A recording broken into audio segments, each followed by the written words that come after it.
fast, sitting here praying that this night's gonna last. You got it all on tap, I'm loving your vibe, always have your back. We like all the same tracks, listen all night in the sheets all black. Halo semua, salam sejahtera Malaysia. Kembali lagi bersama di dalam channel Fels Lifestyle. Saudara-saudara, tuan-tuan dan puan-puan, ini pasti satu lagi isu hangat yang pasti mengejutkan ramai orang, terutamanya kepada kepimpinan politik di Malaysia. Disahkan ini satu tangkapan yang pasti mengejutkan ramai dan hukuman penjara hingga 100 tahun yang pasti menggemparkan ramai. Satu artikel daripada Malaysia Gazette mengesahkan tangkapan dan juga keputusan hukuman penjara ini.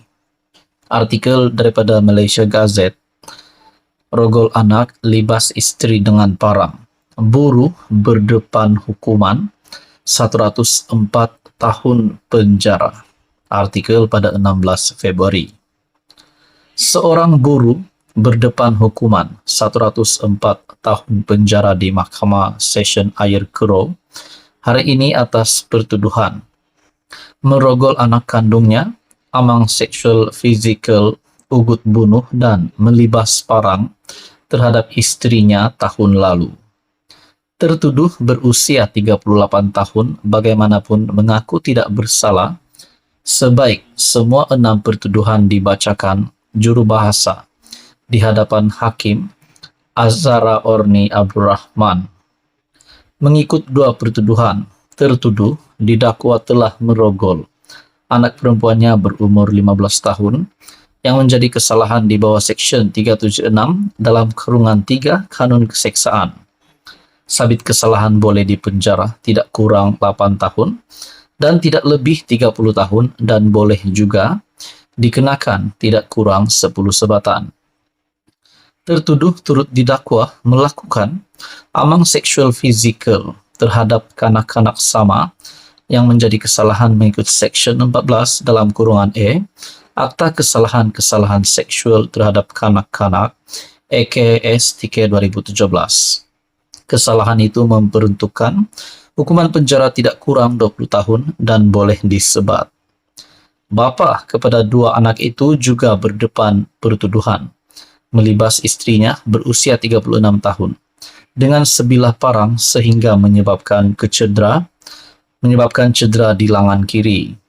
Sabit kesalahan boleh dipenjara sehingga 20 tahun dan dengan denda atau dengan sebat atau mana-mana 2 hukuman itu di bawah Seksyen 324 Kanun sama dan dibacakan bersama Seksyen 326 dalam kurungan E Akta sama.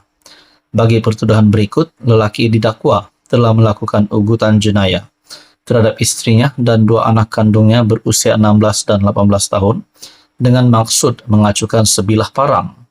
Tertuduh juga didakwa melakukan ugutan jenayah terhadap anak perempuannya dan memaksanya mengikat anak lelakinya berusia 18 tahun dengan maksud hendak menakutkan akan membunuh anak dalam kandungan anak perempuannya itu. Kedua-dua kesalahan didakwa di bawah Seksyen 506 Kanun Keseksaan yang boleh dihukum penjara 7 tahun. Semua kesalahan dilakukan di sebuah rumah beralamat di Jalan Kereta Api Lama, Kampung Gangsa Durian Tunggal, dalam daerah Alor Gajah antara Jun hingga Oktober tahun lalu. Pendakwaan dikendalikan Timbalan Pendakwa Raya Rashidah Baharom tidak menawarkan jaminan terhadap tertuduh kerana mangsa melibatkan istri dan 2 anak kandungnya. Tertuduh bagaimanapun tidak mengemukakan sebarang rayuan bagi kesemua 6 pertuduhan sebelum mahkamah menetapkan 18 Mac ini untuk sebutan semula kes dan lantikan peguam. Bagi saya ini pasti keputusan penjara ataupun tangkapan yang pasti memuaskan hati ramai kerana ini adalah satu situasi yang amat mencemaskan dan tidak boleh menjadi ikutan. Dan bagi saya ini pasti mengejutkan ramai orang juga. Apa komen Anda berkaitan dengan isu ini? Sekian saja, teruskan bersama di dalam channel ini. Untuk info yang seterusnya, jangan lupa tekan butang like, share, dan juga subscribe. Halo semua, salam sejahtera Malaysia. Selamat datang ke channel Fels Lifestyle. Info padu info hangat disediakan di dalam channel ini. Tuan-tuan dan puan yang amat dihormati, Sebelum ini saya ada membuat ulasan berkaitan dengan keputusan Daim Zainuddin dan istrinya yang dipetik daripada Malaysia Kini yang menyatakan Daim, istri mohon batal pertuduhan jenayah. Dan artikel ini diterbitkan daripada Malaysia Kini pada Februari 2, 2024. Nah, saya pun menimbulkanlah persoalan. Adakah tindakan daripada Daim dan istri yang memohon batal pertuduhan jenayah ini, mungkinkah terdapat unsur nak melarikan diri? Nah, kalau terdapat unsur itu, maka mungkinkah juga Daim Zainuddin hilang dan istrinya hilang? Lalu saya membuatlah tajuk ulasan saya, yaitu adakah Daim Zainuddin hilang? Saya meletakkan persoalan di situ. Dan pada akhirnya banyak yang telah memberikan komen-komen ataupun pandangan di dalam video tersebut yang pasti mengejutkan ramai. Nah, antara komen-komen yang saya lihat di dalam video tersebut, Anda boleh lihat di dalam channel ini, yang menyatakan Daim Zainuddin hilang disembunyi hantu yang bersekutu dengannya.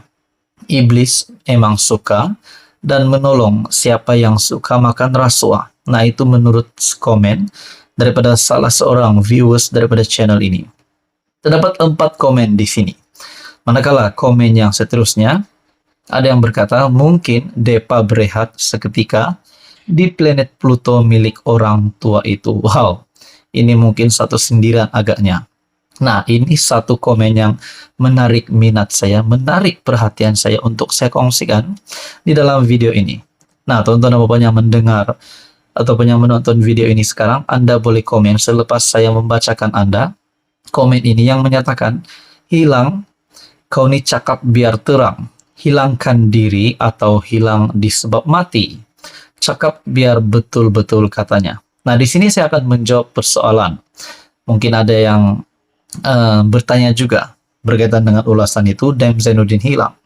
Nah, kita kembali di dalam artikel itu menyatakan Daim Zainuddin dan Naimah Abdul Khalid memohon perintah mahkamah untuk membatalkan pertuduhan jenayah terhadap mereka atas dakwaan gagal mematuhi notis SPRM untuk mendedahkan aset. Bekas Menteri Keuangan itu dan istrinya meminta pelepasan tambahan ini dalam semakan kehakiman sedia ada mereka yang pada mulanya mencabar siasatan SPRM terhadap dirinya dan keluarganya. Semakan kehakiman itu difailkan di Mahkamah Sivil lebih awal pada 10 Januari sebelum Naimah dan Daim didakwa di Mahkamah Jenayah masing-masing pada 23 dan 29 Januari. Nah, teman-teman dan bapak, kita kembali bersama. Kita kembali lagi di dalam komen sebentar tadi yang menyatakan, hilang, kau ni cakap biar terang. Nah, di sini sudah saya jelaskan kenapa saya boleh membuat persoalan ini. Adakah Daim Zainuddin akan hilang selepas ini? Nak larikan diri. Nah, itu menjadi persoalan. Bukannya saya kata Daim Zainuddin sudah hilang. Nah, di dalam komen ini juga menyatakan, hilangkan diri atau hilang disebab mati. Nak cakap tentang mati, jauh sekali. Walaupun kita tahu Daim Zainuddin, mata sebelah kirinya yang sudah disahkan di dalam berita sebelum ini bahwa Daim Zainuddin buta sebelah mata.